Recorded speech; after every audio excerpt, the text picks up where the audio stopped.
little older. So as I heard you talk about how it's been 19 years that I've been doing this, so suddenly I felt, oh my God, it's been a long time. And my mind went back to that first family from Jordan that I ever met and interacted with, and who wanted to understand, how to get into UCLA. So, it's like life is always greener on the other side.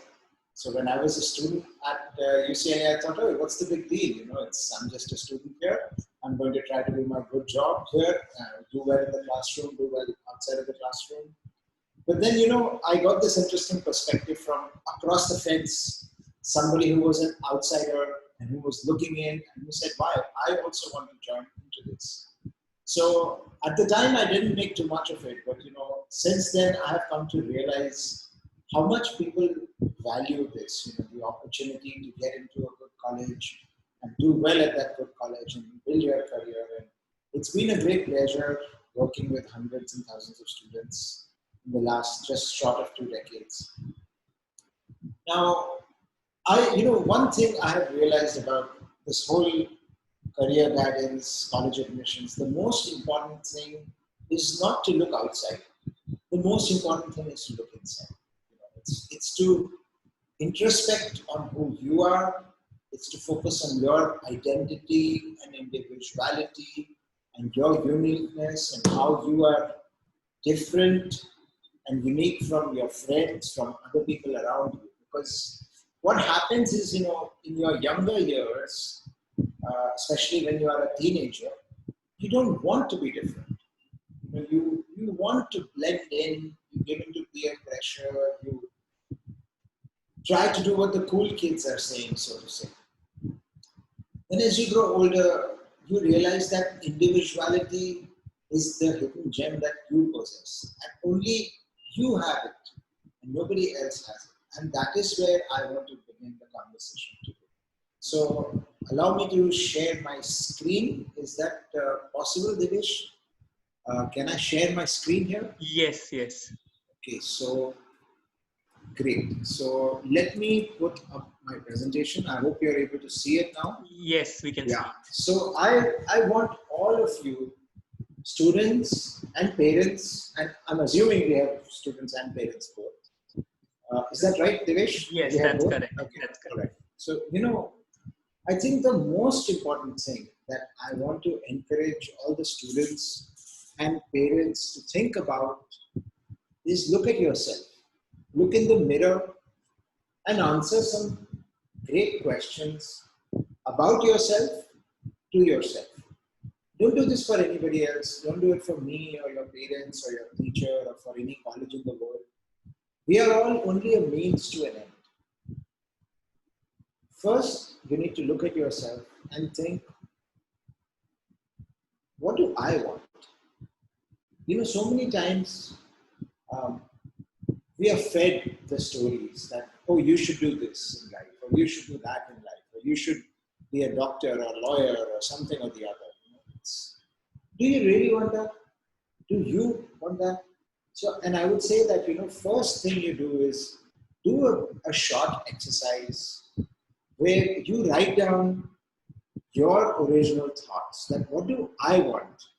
Not what I have been hearing, not what other people have been telling you to go out in the world and achieve, but to just ask yourself, what do you want? And it's believe it or not, it's an incredibly difficult exercise to do if you do it honestly. And I would say that if that paper is blank, that's fine. In fact, that's a good news. It means that you're being honest. If you have filled it up with many things, I want a big house, I want a big car, I want to be rich, I want to be famous, etc. Yeah, perhaps you have heard those messages from other people, right? And maybe very much later in your life, you might realize that I didn't really want all that. Other people told me I needed that, but I didn't really want it. But now half my life is gone. So with you children, I think we have another chance to start afresh and to make you realize that most of the grown-ups in this world are actually quite unhappy with their life, believe it or not. They may not say it to you, but they don't like their job and they are not happy with their career. They wish they could do better. They don't feel a sense of satisfaction. It's because they were never honest with themselves, about what they wanted. They were living somebody else's dream, the dream that is presented to you in the movies, or what their parents or grandparents told them, and their parents' dream, or the dream of their best friend and neighbors and cousins, etc. So, the best thing that you can do for yourself in life is to be brutally honest with yourself and focus on what you want. The second thing I want you to think about, and the second piece of paper that I want you to look at, is what are some of the things that you care about the most, or what are some of your core values? For example, honesty, integrity, pursuit of truth, making yourself and others happy. What is it that you care about? Not what you're going to do, just your values, your core values, some things that your parents, teachers, school, and other people have taught you. It's diametrically opposite, right? First I told you to not focus on those things. Now I'm telling you to focus on the things that are your core values and write them down. Okay? So write them on a second piece of paper. Third thing I want you to do, perhaps, if you get an opportunity, go to a really good, certified, professional, experienced career counselor, um, and more and more come up every year. I see that who can actually assess you and do some kind of personality tests or aptitude tests or interest tests, and do some of these tests, please. There are some many free tests online, and they may be able to give you some input. Usually they are not very good and are kind of makeshift. I would say go and do the professional tests. Now, I see a lot of testing being done in India, um, and I would say that if I simply take the price point, anything that I see under the price point of 8,000-10,000 rupees is simply not worth it. It's not accurate enough. It's probably some kind of copycat test from an older test. So go for some good quality testing. It's really insightful. The test is important. The interpretation of the test is equally important. So go to somebody who has worked with many people and has seen the different nature of human beings, and take their help in understanding yourself. Try to understand your personality, your interests, and your natural abilities. Okay?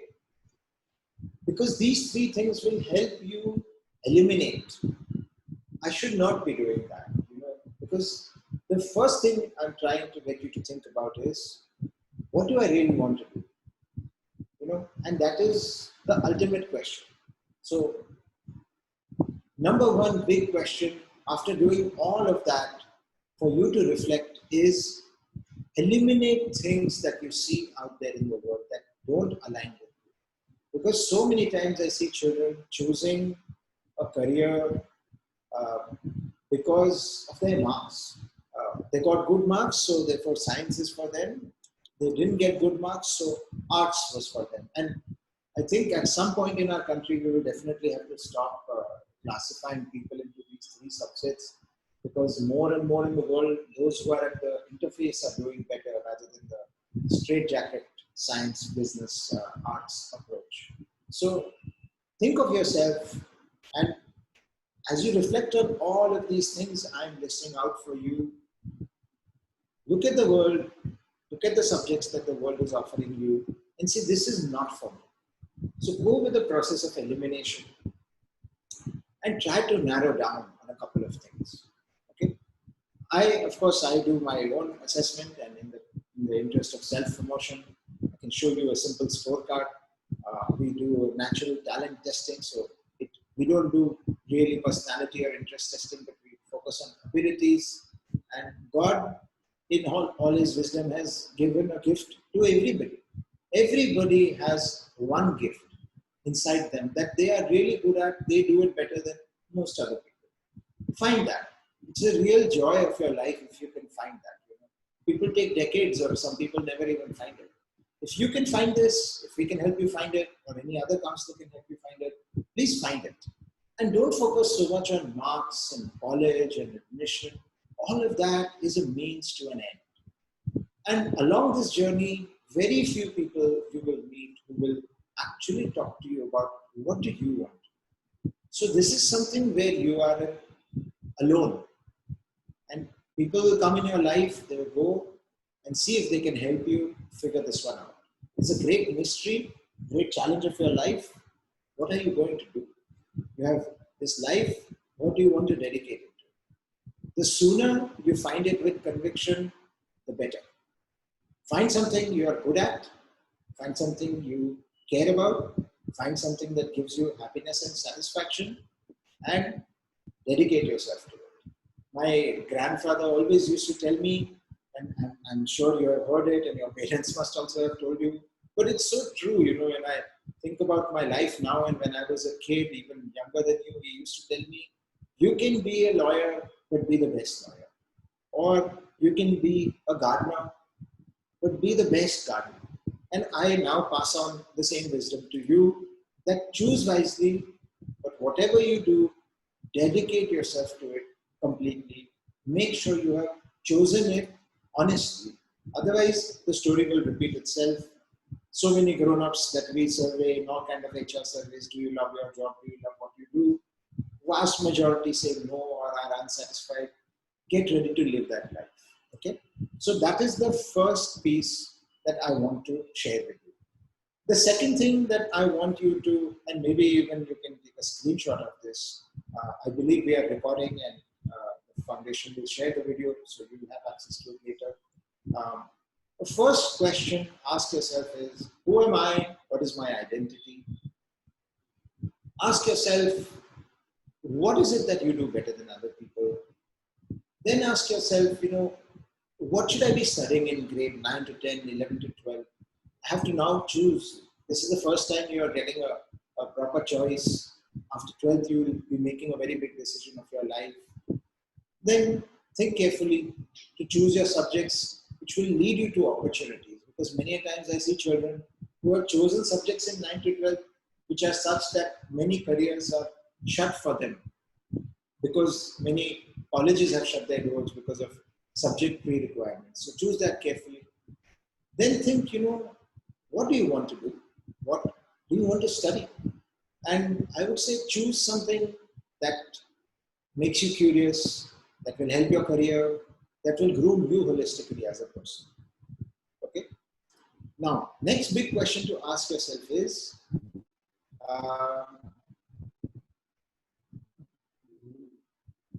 do you want to go to a particular college? Because many people I meet, they say, oh, I want to go to MIT, or I want to go to Ashoka, or I want to go to NUS, you know. And just after some casual conversation, when I ask them, why is that you want to go to NUS or this, the reasons tend to be very obscure. Oh, it's the best. So then again, for the more probing, and I say, well, what's the best? Oh, that I don't know. So you're making such a big commitment of your life, but you don't know why you want to go to that college. So I would love it, you know, and I think it would be better for you. If you can go deeper, then it's the best. It's the best, maybe, but then again, I can also ask you which is the best car, or which is the best house, which is the best restaurant. There's no one best. Every person has to discover what is their best, you know, which is in line with their vision, themselves, their personality, and an environment which will foster their growth. You know, because just because you have gone to the best college does not mean you are going to be guaranteed success or anything like that. It's how you perform at that college and how you make the most of that opportunity that is going to define the next step that comes for you after college. And there are too many people we know in this world who have not gone to quote unquote famous colleges and still done very well in their life.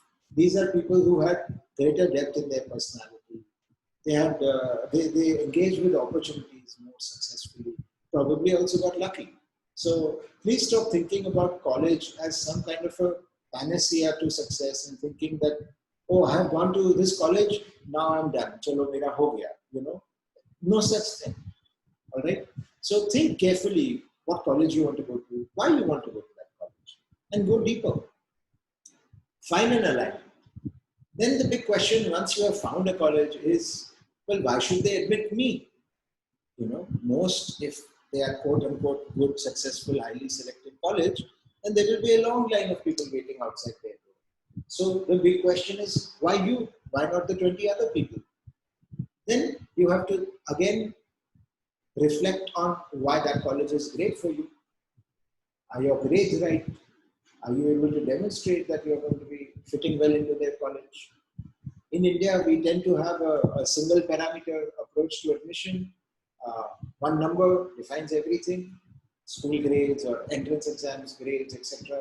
And if that is the case, then you need to dedicate yourself to that. There are colleges around the world who will look at you holistically, and in a few minutes I'm going to talk about that. Then I think you need to grow yourself holistically and present yourself holistically so that you are more likely to get. The next question I want you to think about is, well, let's say you got into this dream college of yours. So what will you do outside of studies? Because you're going to spend guaranteed more time doing other things in college than sitting in the classroom and doing your homework and projects. And that is going to shape you, your personality, your values, attitude, vision much more strongly than in the classroom. The friends you make, the opportunities you pursue, the kind of people you surround yourself who inspire you, whether it's teachers or older students or alumni or anybody else, is going to have a larger impact on shaping who you become than the degree that you have, the piece of paper or the bachelor's, something that you have.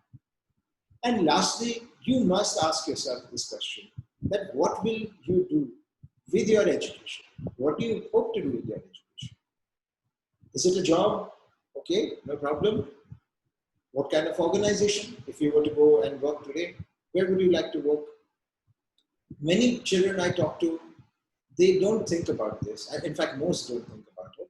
And most actually have the wrong notions of work life because nobody has ever spoken to them. And we simply cannot blame these children because nobody has spoken to them. How are they magically supposed to know it?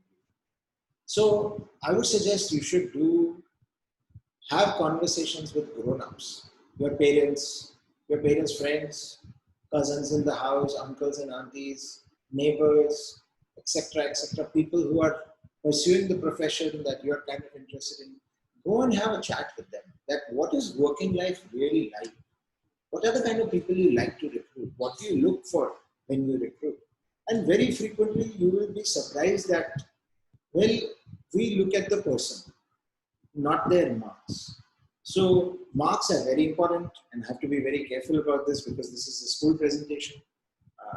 They are important because in India you need college admission and they are based on marks. But in real life, I don't think so. Only in certain professions. Mostly people will look at you. They will look at you holistically. So think about that and talk to grown-ups about that. Now, let me shift gears and talk about college abroad. I was told that I have to talk about education abroad. And honestly, the first thing that you should be asking as parents, children, my experiences, they are very much they have a romantic view of college abroad. They believe that the TV shows life is like that when you go to college abroad. It's very fancy, it's cool, their friends are going, so therefore they want to go. Very few children actually know why they want to go. As parents, I will suggest a very simple 3-factor approach to assessing your child, whether they should go or they should not go. So the first factor I will suggest is look at their academics, and grades are an output for academic. So therefore use grades and say, okay, is your child doing relatively well in school, or do they have the potential to do better? Then very good. you should be looking at them and saying, okay, do you have the green light to go abroad or you have the yellow light to go abroad? If your child is not doing well in school, then maybe you need to hit a pause button and say there is something fundamentally wrong here. Why is my child not doing well here under my wings, under my supervision, at a school that is close to my home, and a child has extra support nowadays, so much extra help, both at home, at school. Imagine sending them 7 seas away and they will be all by themselves and struggling in the classroom. These are the children I always see that because everybody else was going, they went. Somehow they couldn't get admission into a good college also. They went to some B or C tier college. And even after going there, they very much struggled. 6 out of 10, this is the case. 4 out of 10, they kind of move from red to yellow and slowly to green. So the first litmus test for parents is your child doing very well at school, has the potential to do well? Take them very seriously for going abroad.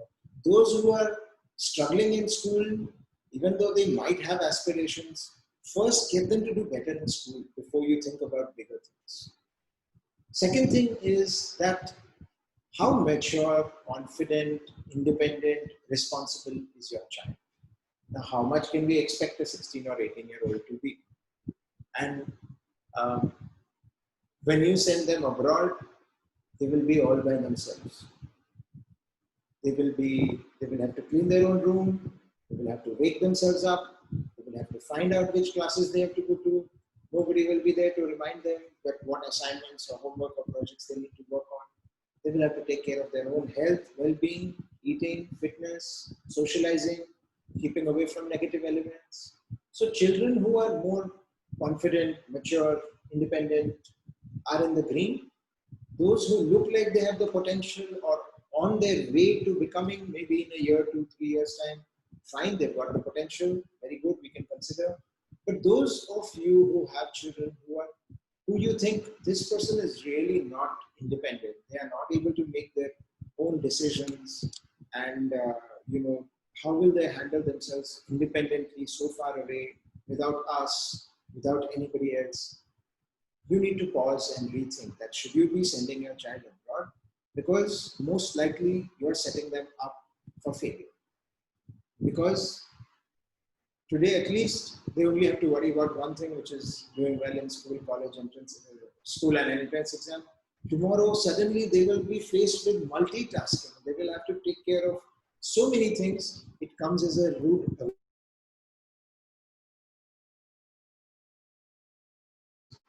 Encourage your children to become more independent and responsible from a younger age. Foster that maturity. It will serve these students better when they go abroad. Okay, so that's the second litmus test, to go or not to go. And the third thing has nothing to do with the children. The third thing has everything to do with your financial plan. So have you planned for this? Have you kept aside sufficient funds for their college education? Education abroad is definitely more expensive than India, and I would say multifold more expensive.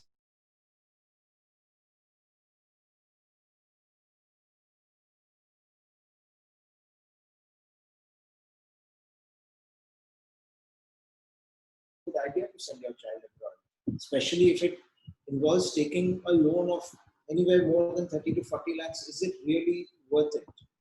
Because maybe you are stretching yourself too much financially. If you're not and your financials are in order, then definitely think about it. That means you have planned for it. So that's a green or a yellow. If you find yourself taking loans and all other kind of financial mishappenings, then don't send them. Don't send them at least for their undergraduate. Maybe they can go for masters or MBA or PhD or executive programs. So that is the second big question. First big question to think about, what should I do in my life? Second big question to think about, should I go abroad or should I stay in India? Now, third big question, let's say you have decided I want to go abroad, is where? So the most popular destination is the United States. It is the gravitational capital of the world of higher education. There are some 4,000 odd universities in the US. most people I interact with in India have not heard beyond the top 70, top 90 in the maximum. So you are anyways only looking at the top institutions in the US. Most of the high school parents I interact with focus on those. Those are good colleges. They are in the top tier, not just by ranking, but by what they are doing, and they are the top in their field, etc.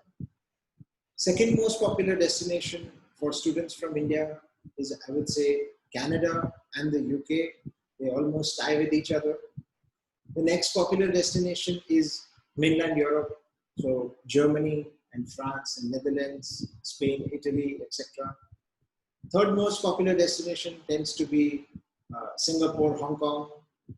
Then there is Australia, New Zealand, and then of course all over the world, for example in the Middle East or Korea, Japan, Taiwan, uh, Russia, etc. So these are your typical destinations. One very big difference between the US style of education and non-US style, and in the non-US style you'll have to exclude the liberal arts colleges that exist outside, is that in the US you don't have to know what you want to study. You can say I'm kind of undecided and I have one or two things or three things I haven't made up my mind, and you can still go to the US. In all the other countries, and excluding the liberal arts colleges, you have to enter a course. For example, in India or UK or Canada, Singapore, you have to apply for a particular course, and you only get to study that course, and you graduate with that degree. In the US, you can enter college undecided. One more thing I should point out is you should be careful with looking at the US for medicine and law, dentistry, etc. Because all of these things are not taught in the US right after 12th standard. Excuse me, they are taught after you have graduated. So those are the countries. You have to do some analysis on which one is right for you. You want to look at the cost of education. You want to look at the chance of getting admission or scholarship. You want to look at career opportunities in the field in which you are interested in that country after your child is going to graduate, and what are the immigration laws of that country. Many people love to go to Canada because they can get a Canadian PR. Many people love to go for STEM, science, technology, engineering, math courses in the US because you get to work for 3 years over there. Australia, New Zealand are more immigration-friendly destinations. For example, if you look at Australia, Australia has, you might also want to look at what career or what major, what course am I going to do in Australia? How are the career opportunities? So look at the economy of Australia and see that, does my subject of choice align with this country? You are going to be a oil and gas engineer. You're going to be a farming specialist, a mining specialist, a dairy specialist, tourism, culinary specialist, sports enthusiast. Australia is a very good destination for you. You are into technology, Australia maybe is a destination for you, So you want to think carefully about the subject of your choice, job opportunities, and the sector, how strong that sector is in that country or that region as you're choosing your country. The list of parameters is endless, but broadly I have given you some sense. Pricing, or always I have seen people in the end come down to, okay, what is this cost? So I created this table for you, and I would say that there isn't one price. For example, in India, all the colleges don't cost one price. It varies from college to college, and that is also the case in countries abroad.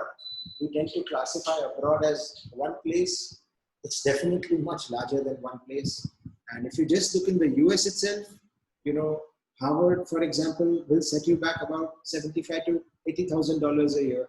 And in the same time, you can go to something like a SUNY Binghamton in upstate New York for a total cost of around $40,000. So there is a range.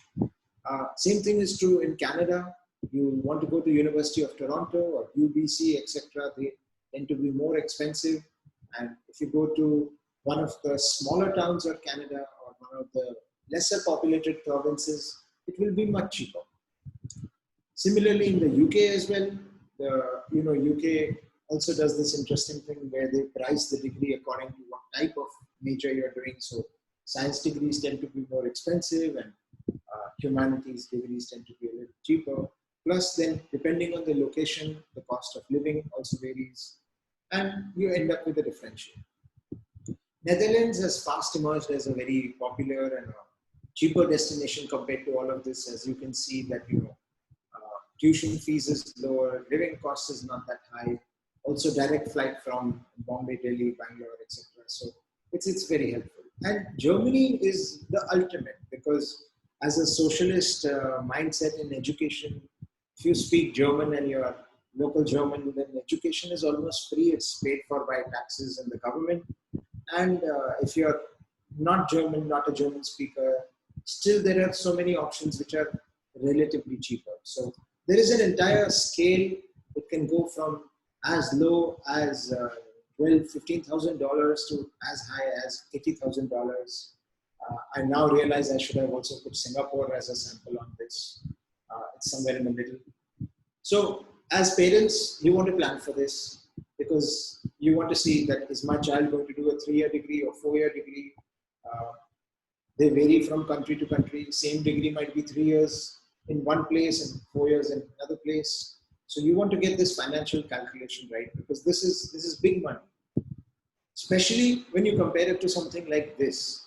Especially when you compare it to, for example, where I am in Bombay or Mumbai, Jai Hind College, the annual tuition fee is $282. Now, how do you even compare that to Harvard's $80,000 per year? So, sorry, $55,000 per year, because that's the tuition fees. Living costs, we are almost as expensive living in Bombay and Delhi. So, college in India is incredibly cheap, and therefore, a lot of people will think, yeah, I will do my undergraduate degree in India and I will do my master's education abroad. And 95% of the people leaving India for higher education have that mindset. A very small, and if you're thinking about undergraduate abroad, paying for it, you're definitely the privilege of India. So that's the range. It's nothing compared to cost of education in India. It's a big factor to consider. After all of that, having done everything, knowing what you want to do, should you go or not, where to go, what does it cost, etc., you come to the question of how do I get in? Neeraj, all this is nice, good lecture and all that, but tell me if I can get in and how can you help us get in? So my response is that all colleges internationally, they are broadly looking at 3 things. The first thing they are looking at is, are you talented? Are you intelligent? Are you smart enough to come and sit in this class and your professor will be proud of you and proud of us for choosing you? Number 1. Number 2, are you a leader? Are you going to make our campus a very dynamic place? Are you going to become a great alumni for us? And number 3, do you fit into this institution? Who you are, where you are looking to go, why do we align with you? So obviously the first one is very easy to decipher because it's numeric in nature. Are you intelligent? Can be quantified by your school marks, by entrance exam and standardized exam scores, etc. Certain colleges, certain courses will not look at your school marks so much, but they will look at your portfolio. So these are your artistic colleges: music, drama, dance, filmmaking, art, fine arts, etc. They will look at the portfolio. They will look at that much more than your grades, because grades are not representative of that talent. Most other people will kind of look at, hey, what subjects have you taken? Do you meet our prerequisites? How are your grades right across 9 to 12? In your standardized tests and entrance exam scores, how have you performed? Is it better than other people or not? What course do you want to study? Is it very popular? Because the joke abroad is, oh, there is a boy applying to us from India. Okay, let's place the bets, computer science. And mostly they are right. So 6 times out of 10, Indian kids will do a STEM course, and 3 times out of 10, they will do computer science. So they are looking at that. They are also looking at recommendation letters from your school teachers and reading them carefully to get some feedback on how to perform in the classroom as a student. How's your attitude? How's your participation? Uh, any reflections that the student teacher has on you, etc. All of that tells a college what kind of a academic student are you. Are you fit to perform here? Now, many a times, because in India, we have this leaderboard mentality. It's, oh, if somebody has 2 marks more than me, then they are a better student than me. I would say that most colleges abroad do not subscribe to that philosophy. They simply look at you and say, yes, maybe, or no. So another friend of yours might have 5 marks more than you, but that doesn't mean that person is a gift to humanity and better than you in any way. They just happen to have 5 marks more than you in that exam. Colleges abroad will simply put you both in the same bucket and say, yeah, these guys look intelligent, after assessing your academics. The second thing that colleges abroad, and I'm classifying them as a whole because they subscribe to this template. Every country, every college will do it a little differently. But they will look at you, they will try to assess your personality. They will try to get a sense for your attitude, your values, how you fit into community.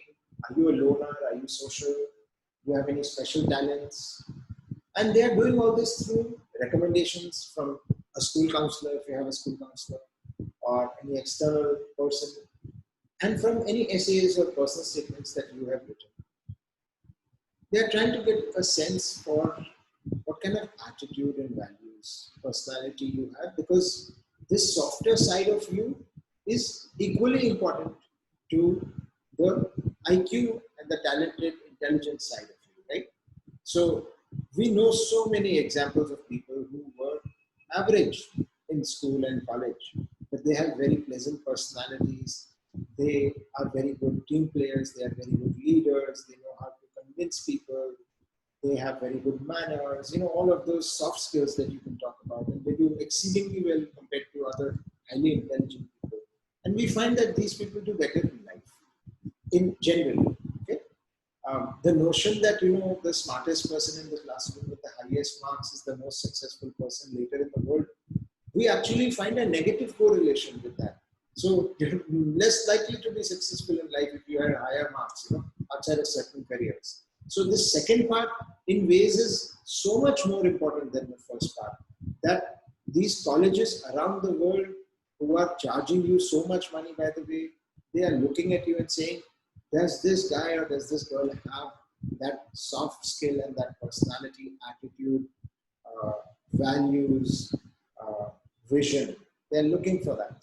And the third thing they're looking for is, fine, if you are intelligent, you've got this great pleasing personality, you could probably get into many colleges. Why is my college the right fit for you? And why are you the right fit for me? And that is where they're looking at, have you done your research? Do you really know why you want to go there? So answers like MIT is the best and therefore I want to go there simply doesn't cut it. I can go and elaborate in huge depth. I could talk for hours and hours, but it will be boring for you and repetitive for me. So in short, try to jump over these 3 hurdles. You are more likely to do well in college admissions. Now, and this is the last piece of information I have for you. And it's a very simple slide.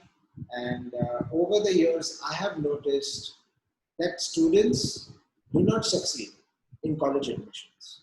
They do not get into the colleges that I saw them have the potential to get into. And there are certain distinct reasons. And I identified 7 such reasons. Okay. So the first reason is that they don't listen to their grown-ups. They don't listen to their teachers, principals, counselors, and they do what they want to do.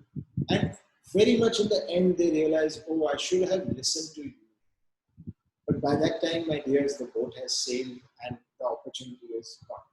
So I would say, listen to your teachers, listen to your counselors, and do what you want, but listen carefully to what they have to say. They are your well-wishers, and they are telling you something for a reason, and you must acknowledge and do as they are telling. Number two, and this is, I think, almost all parents can relate to this, barring a few, is doing work which is last minute and unplanned. So the children know what to do in college admissions. You have to do, you have to write essays and you have to take SATs and recommendation letters and you have to build your profile and all of these 50,000 things. And suddenly you find, okay, everything comes in the end, right in the end. That, okay, I'm going to take my SAT also and write essays also and something for profile and blah, blah, blah. And everything comes on top of you. And then one more thing will break the camel's back, the last straw, and children collapse last minute because I can't do all this now. So last minute work is never going to help you. The third thing I see is that uh, only are interested in popular colleges, those that I have heard of, uh, or those where my seniors have applied, or my friends are applying, or some ranking online is telling me that this is a good college. So I find that unnecessarily too much rush in some colleges that have maybe done a good job of marketing. And there are so many other great colleges that you could have gone to, they would have benefited you, uh, but didn't apply or didn't consider. The third is taking the easy way out, always taking the shortcut. This will not help you in college admissions. It may or may not help you in life, but in admissions, it will not help you. We are looking for more and more data points in assessing a student or candidate to think that, are they a good fit for our institution in this competitive landscape? And the more data points that you can give me, the more quality data points you can give me, I'm interested. So, the moment a child will hear this college is SAT optional, the first thing will be, hooray, let's apply, because I don't need it. But have you considered that there are students applying to that college with the SAT, even though it was not required? So while you might qualify for making an application, certainly there are other people who might be doing better in admissions. And data shows this, that those who have submitted SAT scores have done better than those who didn't submit SAT scores. So don't take the easy way out. This is not the time to relax and chill out and take it easy. This is the time to work hard and get into a good college and then work hard there. This is the beginning of your life. Welcome to life. Then number 4 is don't maintain grades. So don't work hard. Take it easy and then last minute realize, oh, I should have gotten marks in 9th and 10th, 11th, 12th, something. So grades, always very important. You're looking at the most selective of institutions. Well, guess what? So is everybody else. So is the school topper from every school in India. And if every school topper from India applies to Harvard, you guess what? They will have 1,000+ applications just from India for only school toppers. So maintain your scores. Do well in the classroom. Do well in any standardized testing or entrance exam. The 6th one is, and I have already alluded to it twice, it's don't know why you want to go to that college. So must do research. Guaranteed, I have seen students who do research and know why they want to go to a certain college and are able to write in their applications and interview with admissions about how that college is going to benefit them, how they are going to add to the campus community. They do better in admissions. And the last one is very simple.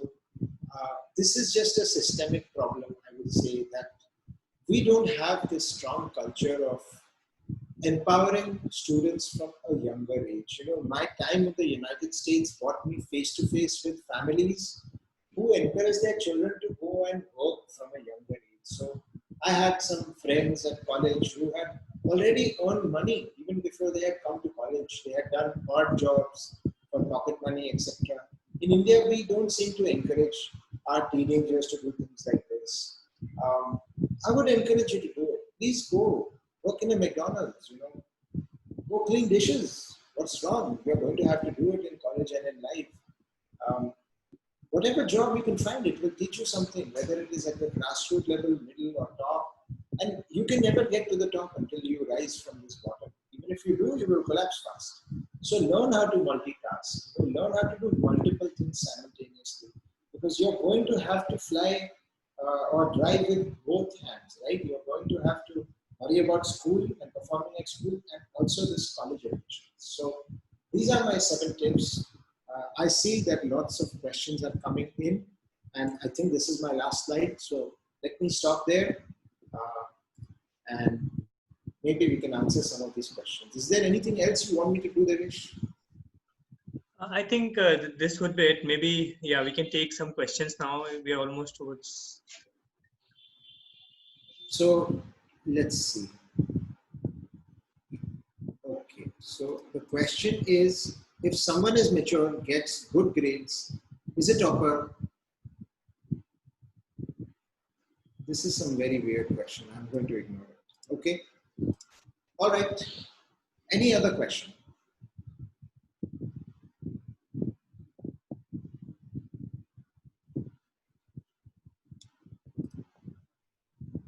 People have raised their hand, but I'm not sure if they have questions. If you have questions, please post it in the Q&A.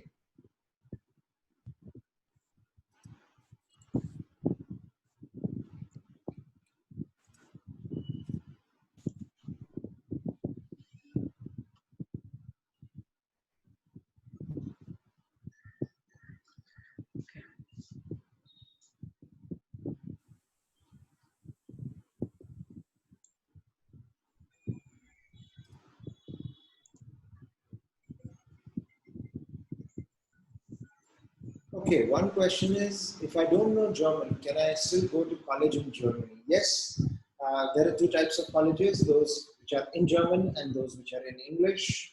I would encourage you to go to DAAD. I know you all are based in Delhi and NCR, so go to the DAAD website and you will be able to find a list of colleges which educate in English.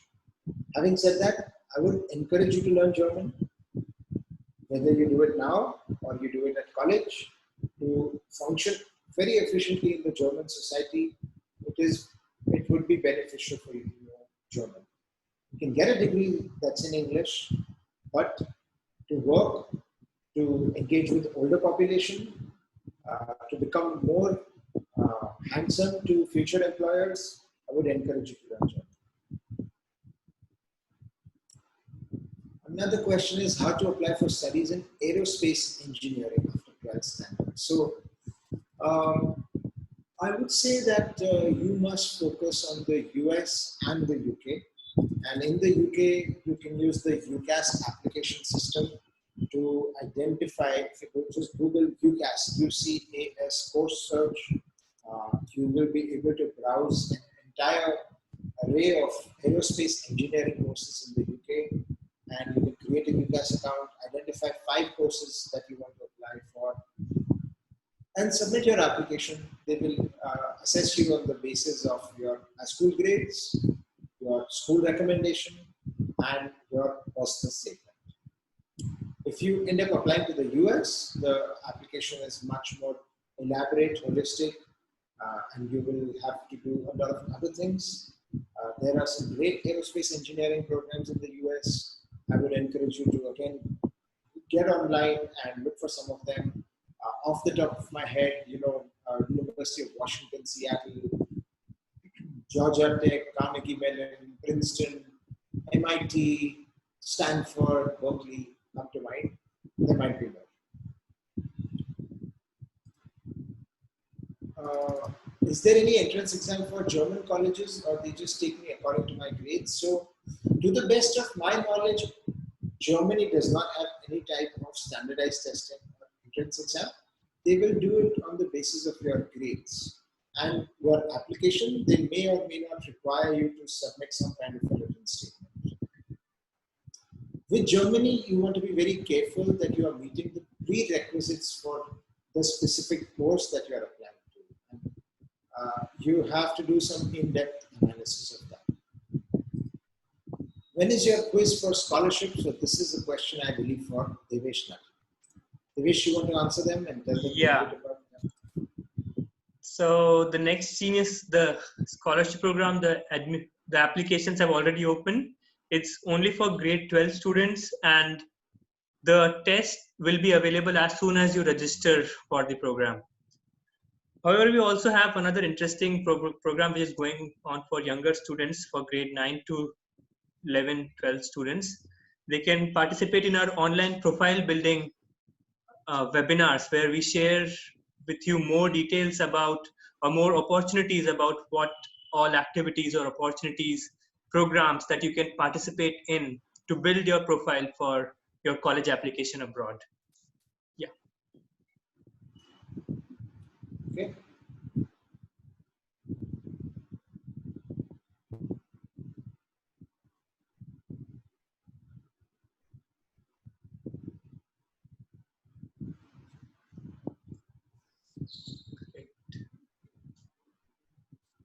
Super. If there are no other questions, then I think I want to thank everybody for attending today and listening to me.